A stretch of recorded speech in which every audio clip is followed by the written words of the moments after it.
ஆத்மா வணக்கம். சித்த வித்தை. உணர்வு நிலைக்கும் உயிர் மூச்சு அல்லது ஜீவசக்திக்கும் இடையே உள்ள தொடர். நமக்குள்ளே இருக்கின்ற உணர்வு நிலையின் காரணமாகத்தான் நம்மால் காணவும் கேட்கவும் அறியவும் முடிகிறது. ஒருவர் இறந்த பின் அப்பிணத்தை உருட்டினாலோ அல்லது தீயில் சுட்டாலோ அது எதையும் அறிவதில்லை. ஏனெனில் அப்பிணத்தில் உயிர் மூச்சு இல்லை.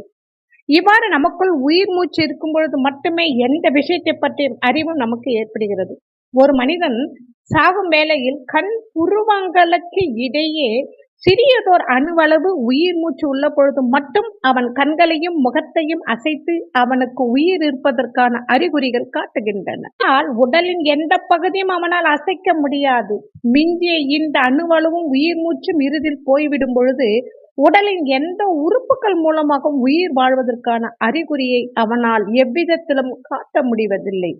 கடைசியாக ஒரு மரக்கட்டை போலாகி தீயில் வைத்தால் எரிந்து சாம்பலாக நேரிடுகிறது. எனவே ஜீவசக்தி அல்லது உயிர் மூச்சு நமக்குள் செயல்படும் பொழுது மட்டுமே உணர்வு நிலை என்பது நமக்கு இருக்கிறது என்றும், அது இல்லாமல் போகும் பொழுது யாதொன்றையும் எவ்விதத்தில் நம்மால் அறிய முடியவில்லை என்றும் இதன் மூலம் புலப்படுகிறது. இதிலிருந்து நம்மில் உள்ள உயிர் மூச்சுதான் உண்மையான உணர்வு நிலை என்று நாம் ஒரு முடிவுக்கு வரலாம்.